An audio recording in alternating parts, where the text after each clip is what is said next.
First thing, before you drop that comment about get good and then run off without watching this video, I want you to know, I like hard games. I like hard platformers. I like Super Meat Boy. I like Hollow Knight. But damn it, Ghosts and Goblins, I actively hate this series. There once was a man who sat around in his underwear, waiting for a woman to come give him attention. She laughed at his underwear.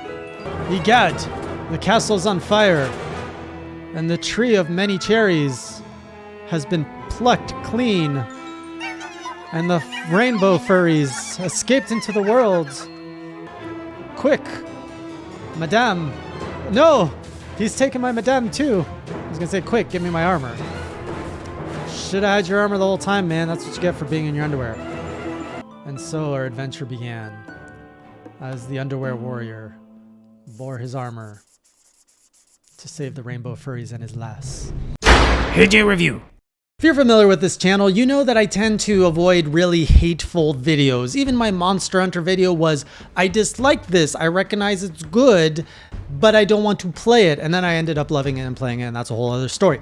But with Ghosts and Goblins Resurrection, I knew I hated this franchise. I did not want to play it. And then someone said, here you go, play it. They bought the game for me. Shout out to Matt for that. Thank you. Although, should I thank you? Because it's like you just gave me a pile of poo and said, have fun with that. So I played it with an open mind. I hated the original game. I barely played it because I touched it for a few times, died after 2 hits with this ridiculous amount of precision that the game asks you. I was like, no thanks, I don't need to play this. And then I saw the video from the Angry Video Gamer that they actually showed you what is needed to complete the game twice. And I was like, haha, never, I will never do this. So this series, zero appeal to me. With Ghosts and Goblins Resurrection, I was like, all right, it's 2021. No company in their right mind would sell a game with the same level of difficulty. They will probably have a difficulty slider to make it a little bit more palpable for the modern gaming age, because who would buy this otherwise? And they did that. They put a difficulty slider, which is great, but it doesn't change the fact that this game is designed in the utmost highest level of bullshittery that exists. If there was the highest mountain in the world of bullshit, the peak would be Ghosts and Goblins Resurrection. But anyways, I'm going to review it to the best of my abilities, still highlighting some of the pros and some of the cons, but man, there's a lot of cons.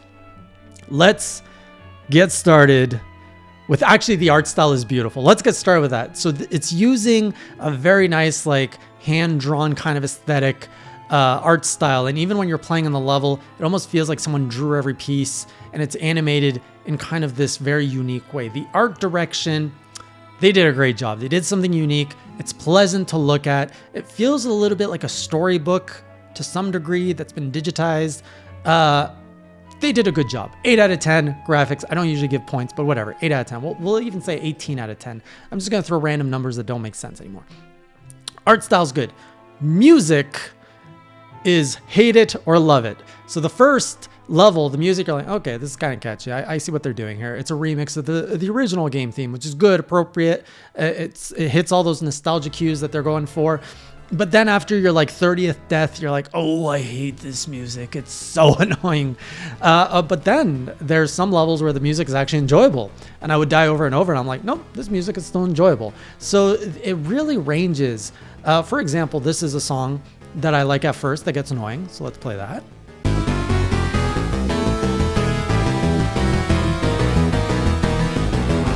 And then this is a song that I like that never gets annoying, because it's just so like happy-go-lucky. I love it.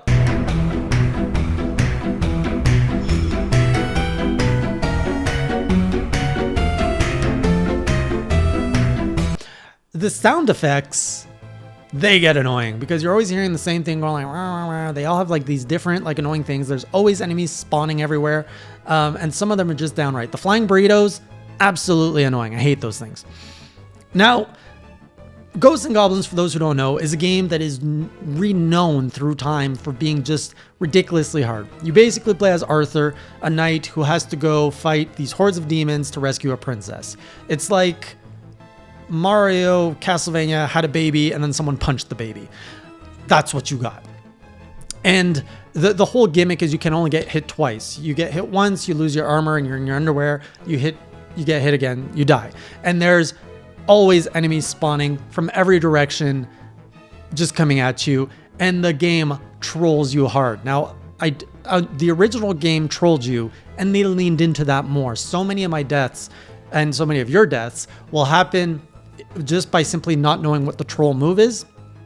Literally, there is a pit, a water pit, and there's a log riding. Now, in any game, that log would go from left to right, crossing the whole gap, giving you that time of like, okay, I got the timing, I jump on the log, I proceed. Not this game though. This game, you've got the hole, the log will go halfway, bounce all the way, halfway, bounce all the way, just to throw you off. So if you're kind of going through it fast like you would any other platformer, it says, ha, you're in for a fun ride, and then you die because it throws off your timing. Now, I'm okay with that kind of trolling once in a while. It's good because it's kind of like Super Meat Boy, where you're running, you don't know what's going to happen, and the first time you go through it, you're like, you got me game.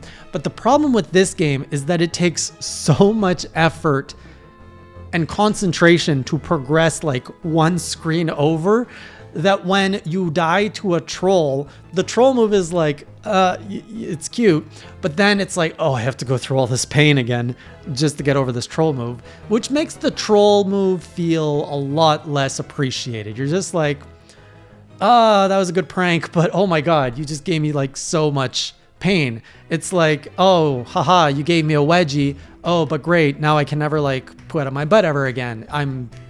I don't know, like I don't even know what a medical, that was a terrible metaphor, but anyways.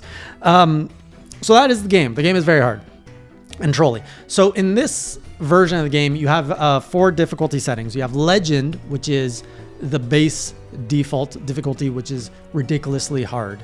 And that is the one I picked because I was like, if we're going for the Ghosts and Goblins experience, we're going to go for the original. And then there is the Night level, which is a step down in difficulty. You have Squire, which is, I would say, the lowest difficulty when it comes to playing fairly. And then you have the Page mode. That one, you are literally immortal. So when you die, you respawn exactly where you were. And it's great to really get a sense of what the levels have to offer. However, the game blocks off some content. When the credits roll, they're going to say, you're too weak to see the full game, level up and come back. And that's fair. So I tried to do level 1 on Legend. I think I made it about halfway through. And after 10 deaths, the game says, okay, maybe you should try a lower difficulty.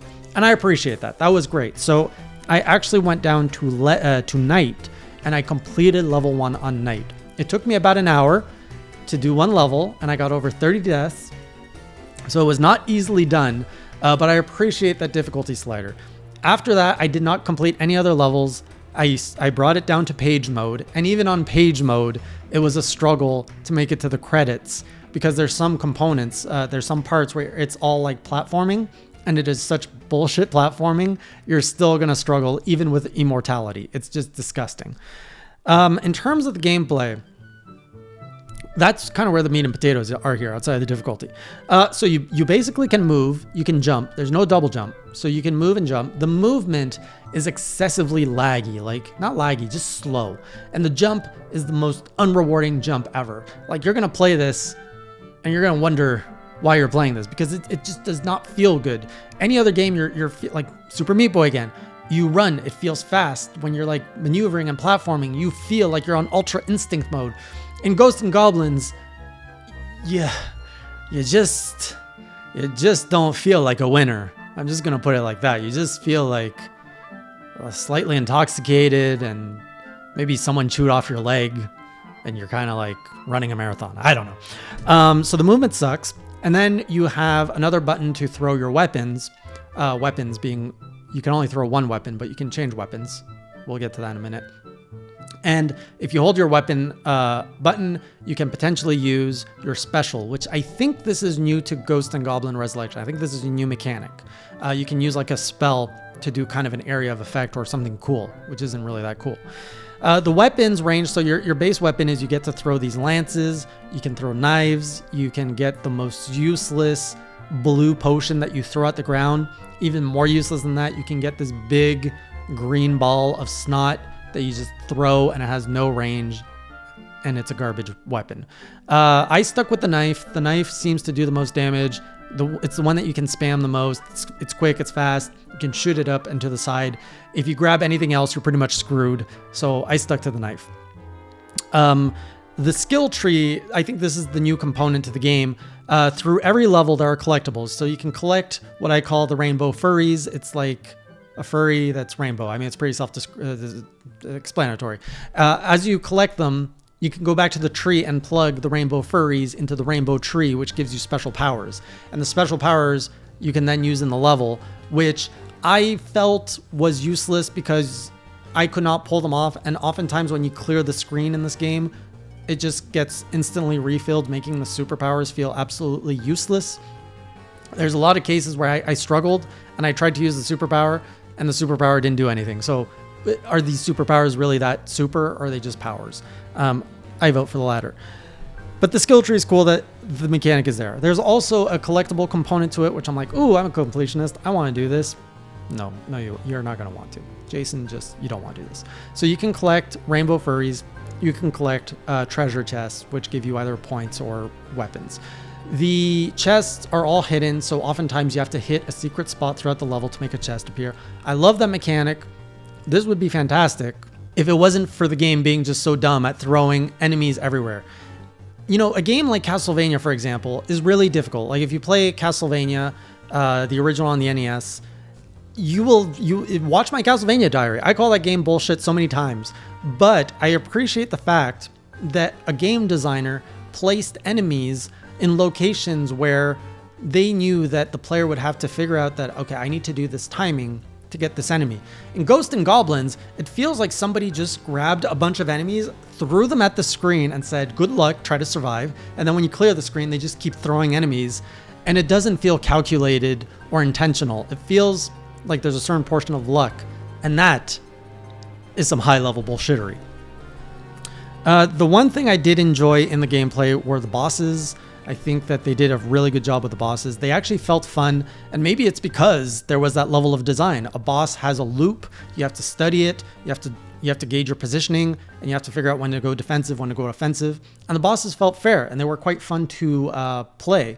So the bosses felt like a whole different aspect of the game, and I really liked them. The levels and the level design were just garbage. I hate it. I can't recommend it. Like I give it a 1 out of 10 for game design of the levels. The price of this game, I think, is just way too high. I paid 40 Canadian for it. In Canada, a typical game is 70 bucks. So this is probably like 30 US. That's ridiculous. This is a game that's tapping into nostalgia. It's ridiculously difficult. And there's so many platformers out there that offer something better. I think that's a really high price to ask for. I thought it was going to be 20 bucks at most, with most people picking it up at 10 or 15 on sale. But what do I know? Again, I'm not sure if this was part of the original game, but in this one, there's actually a few path selection where you can pick, like level 1, there are 2 choices. Level 2, there are 2 choices. So you can diversify your gameplay a little bit if you really want to. It's still more garbage levels with poor design. There are nice like little secrets. For example, in the first level, I learned if you take the base path, you run into this like red devil that haunts you. But if you kick a tombstone that breaks a hole into the staircase, you go into a challenge room, which completely bypasses the devil. So like things like that are good, and the elements of this game could really come together and be good if it wasn't for the poor movement in the platforming, and if it wasn't for the spam of enemies. You fix those 2 things and you have a fantastic 2D platformer. But unfortunately, these 2 things make me actively hate it, and I will go out into all these gaming fandoms and just say, don't play this, don't play this. Now, if you actually love this game, props to you. I'm not here to tell you what to love and not to love. I'm just gonna tell you I hate this game.